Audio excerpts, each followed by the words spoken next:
বিসমিল্লাহির রহমানির রহিম। সংগ্রামী সকল ফেসবুক ভাই বোন বন্ধু, বাংলাদেশের বাইরে বিশ্বের যে যেখান থেকেই এই ভিডিওটি দেখবেন, আমার পক্ষ থেকে জানাই সংগ্রামী সালাম। আসসালামু আলাইকুম। সংগ্রামী উপস্থিতি, আজকেও ডক্টর মোহাম্মদ ইউনূস উনি বললেন যে ডিসেম্বর থেকে জুনের ভিতরে নির্বাচন হবে।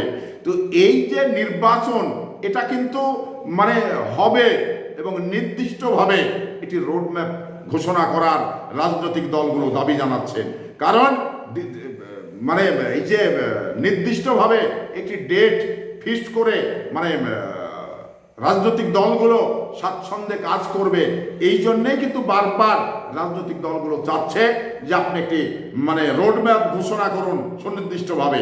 তো কেন এই রোডম্যাপগুলো ঘোষণা করছে না ডক্টর মোহাম্মদ ইউনূস?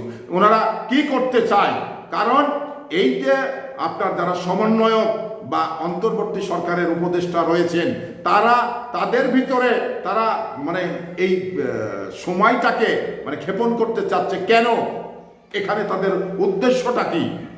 তো উদ্দেশ্য বলতে যেটা বোঝায়, তাদের এই যে ছাত্র সমন্বয়ক যারা মানে এমসি দল খুলেছেন, এমসিপি দল খুলেছেন, তারা কিন্তু আসলে তাদের দলের আত্মপ্রকাশ কিন্তু সবেমাত্র অল্প সময়। তো তারা এই মানে সিপি দল নিয়ে তারা কিভাবে মানে যদি 2 বছরও সময় দেওয়া যায়, তাও তারা কিভাবে নির্বাচন করবে? কারণ তাদের কমিটি হয়নি, তাদের নতুন দলের সবেমাত্র আত্মপ্রকাশ হলো। এই এমসি দলের মানে কি বলবো আর, কারণ লোক সমাগম থাকতে হবে এবং জনবল যদি না থাকে আপনি নির্বাচন করে নির্বাচিত হবেন, এটা কি করে হবেন? এটা তো আমার মনে হয় এটা ঠিক হলো না। তো এদের ভিতরে কি দুর্নীতি চলছে না? এদের নিয়ে কি বিতর্ক বাংলাদেশে নেই? আছে। এরা কি আসলেই মানে ছাত্র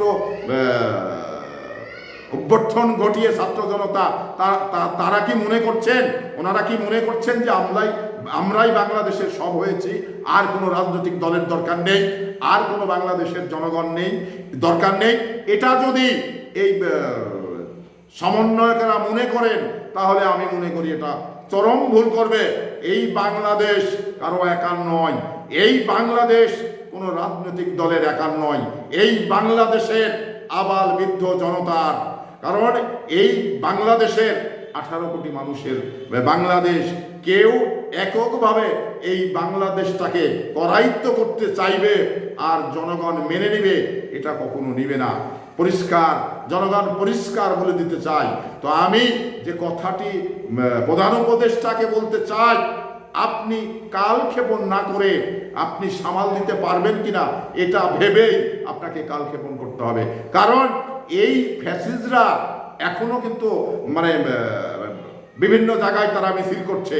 পুলিশ মানে নীরব কেন? পুলিশ নীরব কেন? আর সেদিনে এই যে আপনার স্বরাষ্ট্রমন্ত্রী যে কথাটি বলেছে যে কোনো পুলিশ সদস্য যদি নীরব থাকে তার ব্যাপারে আইনি পদক্ষেপ নেওয়া হবে, তাহলে কেন? এটা কি আপনাদের নিয়ন্ত্রণের বাইরে চলে গেছে? যদি নিয়ন্ত্রণের বাইরে চলে যায়, তাহলে এই নির্বাচন দ্রুত দিয়ে দিতে হবে।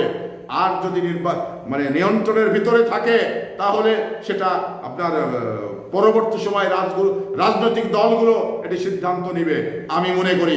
কারণ সকল এই দেশের মানে দেশ পরিচালনা করে রাজনৈতিক দল, এই রাজনৈতিক দল দ্বারাই রাষ্ট্র পরিচালনা করা হয়। তো তাদের আলাপ সাপেক্ষে তারা যেটা সিদ্ধান্ত নেয়, সেই সিদ্ধান্ত অনুযায়ী এই বাংলাদেশটা মানে এগিয়ে যাবে, এটাই হলো বাস্তবতা।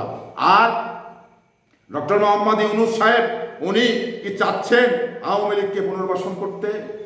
উপদেষ্টার ভিতরে কিছু উপদেষ্টা রয়েছে আওয়ামী লীগকে মানে পুনর্বাসন করতে চাচ্ছে, এটা কিন্তু আমরা কিছুটা নমুনা বুঝতে পেরেছি।